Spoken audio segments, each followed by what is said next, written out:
Hindi po anibersaryo ng simbahan ng Quiapo ngayon.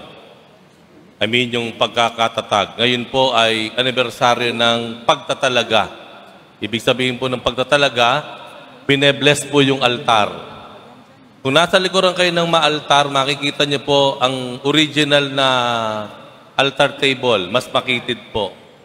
Nung po yan ay pinalaki, dahil sa mas malaki ng simbahan, ito po ay in-extend na ganoon. Kaya kailangan uli itong basbasan. Sa paglaki ng simbahan po natin, dito sa Quiapo, hindi lang po sa Quiapo, but sa buong Pilipinas, meron tayong dapat na mapaalalahanan sa sarili po natin. Babalik tayo sa dalawang imahe ng simbahan. The two images of the church. Una, temple of the Holy Spirit. Second, the mystical body of Christ. Temple of the Holy Spirit. Ano po ibig sabihin ng pagiging templo ng Espiritu Santo? Kung patatandaan po natin, ang mga alagad, hindi na bago sila nung namatay si Jesus sa krus. Dahil pagkamatay ni Jesus sa krus, takot na takot pa rin sila. Nagtatago pa rin sila. Nang muling nabuhay ang Panginoon, hindi rin ito naging dahilan para sila ay lumabas at sila ay mangaral at maglingkod. Hindi po. At masasabi natin, hindi rin yun ang nagpabago. Ano ang nagpabago sa mga alagad? Ang nagpabago sa kanila ay ang presensya ng Espiritu Santo. Bakit ko nasabi iyon? Tandaan po natin, nung Pentecostes, nang ang mga alagad ay nasa itaas ng isang silid, upper room, biglang bumaba sa kanila ang Espiritu na parang mga dilang apoy. Sila ay pinuspos ng Espiritu Santo. Ano ang nangyari? Right immediately, pagbaba ng Espiritu Santo, ano ginawa ng mga alagad?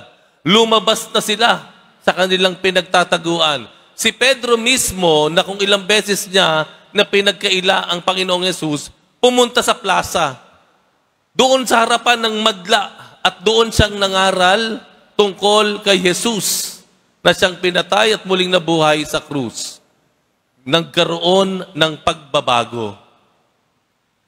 Ito pong simbahan ng Quiapo po, napakarami po ditong church organizations. Marami po dito itong samahan ng mga simbahan. Napakadami po. Sa misa lamang po, iikot niyo ang inyong mga mata. Ang dami pong mga ministries and organizations dito. Ano nakikita nyo sa tabi ninyo? Anong organization yan? Nakikita nyo po sa damit. Nandyan ang ihos, mga volunteers. Ihos na adult, ihos na kabataan. Ano pa? May choir, may collectors, may lectors and commentators, lay ministers, youth ministry, young adult ministry, children's ministry, BEC, PWD. Napakadami po dito. Ang tanong ko, sa mga membro ng samahan na ito ng mga organisasyon, bakit kayo nag-volunteer dito? Bakit po kayo nag-volunteer o naging miyembro ng mga organisasyon na ito? Bakit? Ha? Bakit? Ha? Para naghahanap sila ng sagot dun sa mga pader. Sabi nila, kayo ba ay naging miyembro ng organisasyon na ito para maglingkod? Taas ang kamay na magsabing para maglingkod. Tinatawag siya ng Panginoon para maglingkod. Taas ang kamay. Galing. Mali. Mali po iyon. Tinawag kayo ng Panginoon hindi para maglingkod sa Kanya. Dahil lang totoo, ang Diyos ay magiging Diyos, maglingkod man tayo sa Kanya o hindi. Bakit tayo tinawag ng Diyos para maglingkod? Para baguhin tayo. Para tayo ay magbago. Di ba yun ang nangyari sa unang Pentecostes? Ang unang tanda ng presensya ng Espiritu Santo ay pagbabago ng mga alagad. Naging bold sila, matapang. Naging convicted sila, committed doon sa kanilang sa kanilang ugnayan sa Panginoon. Kaya minsan yung mga anak, sermon ng mga magulang natin, simbahan ka pa, wala naman nababago sa iyo. Diba? Simba-simba ka pa, ganun ka pa rin naman, matigas pa rin ang ulo mo, tamad ka pa rin. Hindi ka pa rin sumusunod sa akin. Nanggagaliitin ako. Wala ka pa rin nangyayari. Tama po? Totoo yan para sa lahat. Miyembro man kayo o hindi ng mga organisasyon na ito, nagsisimba po tayo. Tayo ay bahagi ng simbahan, templo ng Espiritu Santo. Ano unang inaasahan ng Diyos sa atin? Magbago tayo. Baka kasi minsan, lalo na mga kadeboto, akala natin pag nagsisimba tayo, may utang na loob ang Diyos sa atin. Wala po. Kung bakit tayo tinatawag ng Diyos para magsimba at kung bakit ka nagsisimba, bakit ka miyembro ng simbahan, ng templo ng Espiritu Santo, ay dahil ang hangad, ang layunin, ang inaasam ng Diyos, magbago tayo. Dahil ang pagbabago natin, hindi kakayanin ng Diyos yun kung ayaw nating magbago. Nasa sa atin pa rin po kasi ang susi. The Lord wants us to change. At yan ang hinihingi ng ating bayan ngayon, pagbabago. Kung makasigaw tayo, baguhin ng gobyerno, baguhin ng mga ganyan, baguhin ng sistema, baguhin ng... Kung makasigaw naman. Pero tingnan natin bilang isang simbahan. Tayo yata mas dapat maunang magbago. Na kapag tayo nagsisimba, naging miyembro ka ng isang organisasyon, yung yabang mo nawawala. Yung pride mo, taas ng loob, binabaliwala mo na iyon. Yung galit mo, yung sama ng loob mo, yung paghihiganti, magpapatawad ka na. Magpaparaya ka, uunawa ka. Magiging gentle-mannered ka. Hindi ka marahas.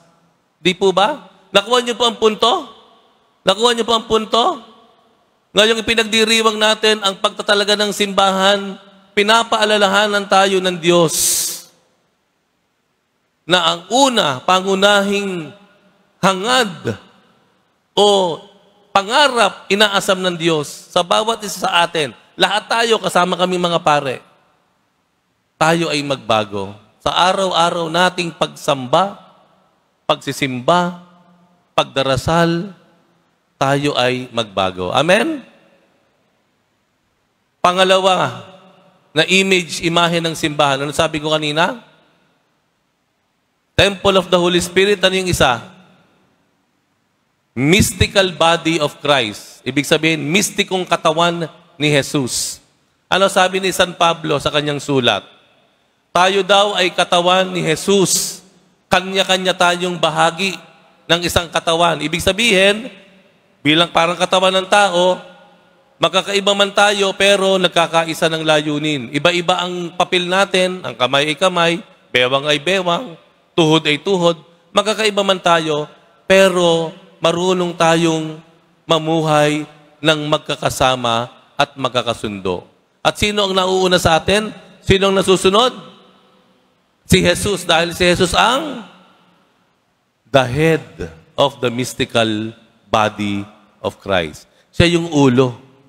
Siya yung nangunguna. Siya yung sinusunod natin. Amen? So ano ibig sabihin po nito? Bilang simbahan, tinuturuan tayong mamuhay ng magkakasundo, magkakaiba man tayo ng paniniwala, magkakaiba man tayo ng pamamaraan, magkakaiba man tayo ng opinyon, magkakaiba man tayo ng gusto, kaya nating mamuhay ng mapayapa. Kaya nating to coexist in peace. Amen? Kung papaano yung kamay, hindi niya inaaway yung kaliwa. Yung kanan, hindi niya kinaaway yung kaliwa. Yung paa, hindi niya sinisipa yung isang paa. Yung tuhod, hindi siya nilang tutuhuran. Nire-respeto ng bawat bahagi ng katawan, ang bawat isa, kinikilala ang kakayahan at kinikilala ang kahalagahan para magkaroon ng isang malusog at masiglang pangangatawan na si Jesus ang siyang nauuna at nangunguna. Amen? Kaya sa simbahan, dito sa mga samahan na ito, saka po kasi napakarami, no? Kahit saan namang simbahan, na ang nakalulungkot na makikita mo sa mga nagsiserve sa simbahan, nag-aaway-away. Nangyayari ba yon? Father, totoo ba yun? Nasa simbahan, may nag-aaway? Hindi naman ganon. Real talk, nangyayari po yan. Kahit saang simbahan. Yung ganitong organisasyon, inaaway si ganito. Kasi mas malapit kay Father. Ito, inaaway si ganyan, nagseselos kay ganito, pataasan ng iye. Ay pumunta pa kayo sa simbahan. Nung bago kayo maging miyembro ng organisasyon, wala naman kayong kaaway. Nung nasa simbahan kayo, bigla kayo nagkaroon ng kaaway. Kasi kaaway nung kasama mo sa organisasyon, kaaway mo na rin. Sino may sabing dapat ganon? Amen? Maliwanag po? Ang simbahan bilang mistikong katawan ng Panginoon, tinuturuan tayo na mamuhay ng mapayapa, na tayo ay patuloy na magbigay ng paggalang, respeto sa gitna ng ating pagkakaiba-iba. Dahil kinikilala natin ang kahalagahan ng bawat isa. Kaya hindi po nakapagtataka, ang simbahang Katoliko, mahigit 2,000 taon na, nananatili pa ring matatag. Lumalago pa rin, lumalaganap. Dahil ang simbahan natin, tinuturuan tayo na tanggapin ng bawat isa, kilalanin ng bawat isa, pahalagahan ng bawat isa, sa gitna ng pagkakaiba. Amen? At palagay ko po, yan din ang panawagan natin bilang isang bayan, bilang mga Pilipino, na magkakaiba man tayo ng opinyon, hindi tayo mag-aaway-away. Na pumupunta pa tayo sa level na tayo nagiging marahas, nagsasakitan na. Hindi po ba? Lalo na pag-eleksyon, lagi na lang nagiging panahon ito para mag-away-away tayo. Kung makapagtanggol ka dun sa kandidato mo, parang kilala ka, hindi ka nga kilala. Di po ba? Mag-aaway kayo ng ilang linggo dahil kampanya. Tapos pagkatapos ng eleksyon, magkaaway pa rin kayo. Dumaan ng 1 taon, magkaaway pa rin kayo. Saan nagsimula? Nung eleksyon. Amen? Hindi po yun ang itinuturo ng Panginoon. Bilang isang mistikong katawan ni Jesus, tinuturuan tayo na sa gitna ng ating pagkakaiba, tayo pa rin ay nagkakaisa. Tayo pa rin ay magkakasama. Tayo bilang isang simbahan, isang templo ng Espiritu Santo at mistikong katawan ng ating Poong Jesus Nazareno.